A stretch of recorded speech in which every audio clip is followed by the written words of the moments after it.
meados de maio, a gente conseguiu presenciar novamente uma nova onda de euforia chegando. Depois que a gente passou o Corona Crash, né? A gente passou por março e abril de uma forma bem turbulenta. A partir de maio, junho, a gente teve uma recuperação muito boa do mercado. Tanto é que o próprio S&P 500 chegou a superar o topo histórico do começo de 2020. Então é uma dúvida comum, porque tem muitas pessoas que ainda estão entrando no mercado hoje, se a bolsa está cara, se vale a pena ainda investir na bolsa, se vale a pena esperar um pouco. Então hoje eu vou tangibilizar esses conhecimentos baseados em alguns estudos para a gente conseguir quantificar e trazer alguns indicadores para ver se vale a pena a gente investir na bolsa agora ou se a bolsa está realmente cara. Então fica comigo até o final do vídeo que eu tenho certeza que você vai se amarrar.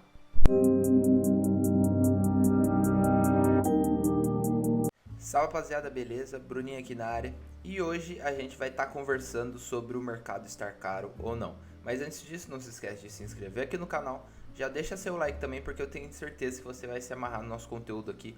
A gente tem uma playlist com mais de 20 estudos de empresa, a gente tem mais de 15 lives, mais de 16 podcasts, enfim. Aqui o que não falta é conteúdo gratuito, você está no lugar certo. Aqui na descrição a gente também tem acesso ao nosso grupo no Telegram, mais de 350 investidores falando todos os dias sobre investimento exterior. Então, sem mais delongas, vamos direto para o vídeo. Então aqui agora a gente está com a imagem, com o gráfico do S&P 500, com algumas marcas traçadas. Se você for ver, a gente tem um índice de preços aqui pré-crashes. Então a gente tem o índice, o nível do índice antes da bolha de 2000 e também antes da bolha de 2008. E eles tiveram ali um patamar bem próximo. Então a gente tem um índice aqui no dia 19 de fevereiro de 2020 e a gente tem um índice no último mês de setembro, no dia 30 de setembro. E você vê que o mercado ele recuperou tudo que ele teve dessa queda, esses menos 34%, eles recuperaram. Eles chegaram a fazer um novo topo e agora estão num patamar bem próximo do que a gente vivenciou em fevereiro de 2020. Outra métrica interessante, que essa daqui possui uma análise um pouco mais aprofundada, é que se você for ver o price earnings, né, o preço sobre o lucro projetado, ele era de 19 vezes em fevereiro e agora está em 21,5 vezes. Provavelmente por quê? Porque o índice recupera, mas o lucro não vem andando na mesma proporção. Se você for ver do S&P 500, menos de 200 empresas conseguiram crescer seus lucros de forma consecutiva nesses períodos conturbados que a gente vem vivendo. Então é bem interessante a gente ver isso. O dividend yield ele está mais baixo do que a gente viveu em fevereiro. E o Treasury de 10 anos, né, os bonds de 10 anos do Tesouro Americano, estão na mínima histórica. E a gente praticamente vem passando aí por uma onda de juros negativos. Então a gente precisa ficar bastante atento, é um mercado bem turbulento. Isso daqui são algumas métricas para a gente utilizar. Mas agora tudo isso são retirados de um estudo da FactSet para o JP Morgan. Agora vamos dar uma olhada em algumas métricas do S&P 500. Essas métricas aqui são mais para valoração. Então a gente tem aqui o Price Earnings, a gente tem a média de 25 anos em 16,46, a gente tem um desvio padrão para cima em 19,64 e um desvio padrão para baixo em 13,28 vezes. Então a gente consegue ver aqui que o preço sobre lucro ele vem acima de um desvio padrão, cerca de 1,6 desvios padrão. E o que isso quer dizer? Quer dizer que ele vem destoando muito da média. Se você for ver as últimas vezes que ficou acima de um desvio padrão, foi próximo, na verdade foi na bolha de 2000, na bolha das .com. Então a gente precisa ficar bastante atento a isso. Isso por si só quer dizer alguma coisa? Não, apenas são padrões que a gente está tentando identificar aqui.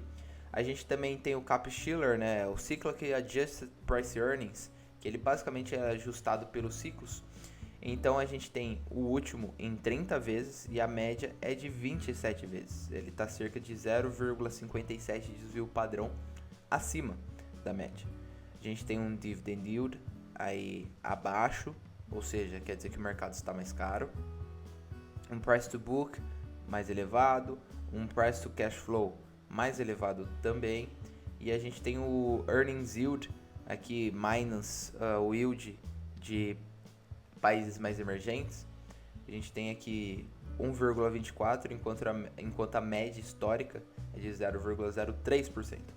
Enfim, o que vale a pena a gente destacar aqui, principalmente, é o preço sobre lucro, porque a gente vê que destoar de um desvio padrão quer dizer que são alguns eventos mais fora da curva. Beleza? Porque se você for ver mesmo antes do Corona Crash, a gente não tinha superado a marca de um desvio padrão. A gente superou depois da recuperação do mercado. Então agora vamos para nosso terceiro estudo aqui. O S&P 500 em forma logarítmica, para a gente ver a evolução. Beleza? A gente vê a escala aqui em escala logarítmica. A gente tem aqui todos esses riscos verticais em cinza são recessões. Beleza? Recessões, ou seja, quedas acima de 20% no mercado. Então aqui a gente consegue ver, teve uma turbulência muito grande, uma lateralização muito grande desde 1890 até 1920, com a Primeira Guerra Mundial. Depois a gente teve o cantil, né, o roaring dos anos 20. Depois a gente teve a Grande Depressão, que foi uma real depressão, fez o maior fundo. Desde então, a gente veio com algumas superações do mercado. Teve o New Deal, depois teve a Segunda Guerra Mundial, a Guerra Coreana, enfim. Aqui a gente vê que o mercado, depois, a partir aqui do New Deal, ele faz o seguinte movimento.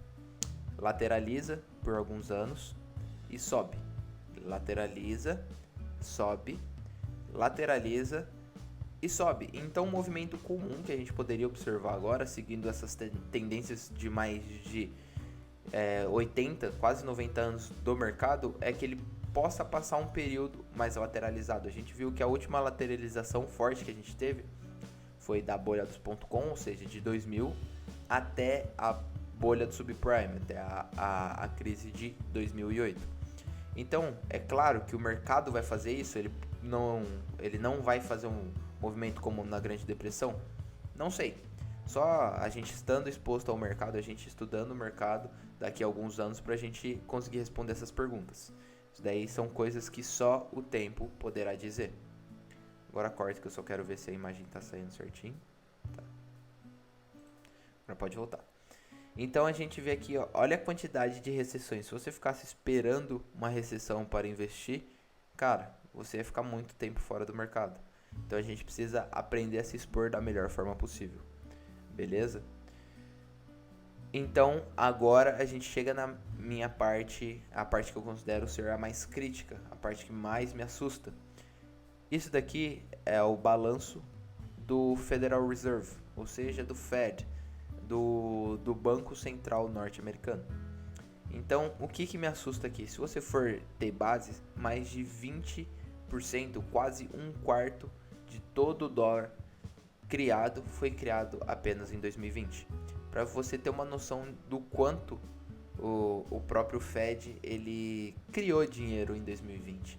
Isso acaba gerando uma certa instabilidade econômica, porque isso puxa inflação, inflação puxa os preços e acaba gerando mais recessão. Então, esse é o ciclo do mercado. Mas, o que está acontecendo? A gente vê essa grande injeção de liquidez no mercado, mas a inflação não vem respondendo à altura, não a inflação da forma que é medida, o CPI, o Consumer Price Index. Então, o que acaba acontecendo? Acaba acontecendo uma certa estagflação. E isso acaba corroborando para uma instabilidade maior do mercado. Então, aqui a gente consegue ver, ó, a gente tem dados desde 2003, a gente teve aqui o período de 2009, teve essa queda no Treasury e depois teve esse aumento nos outros. Desde então o mercado só veio crescendo, né? Aumento nos títulos do Tesouro.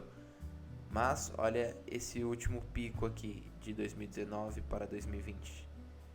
É algo que eu particularmente não acredito ser sustentável. Então, as taxas do Treasury estão sendo manipuladas, a inflação não vem correspondendo à altura, então o mercado ele acaba ficando bem irregular. Até porque eu, como eu trabalho na indústria, eu estou vivenciando isso.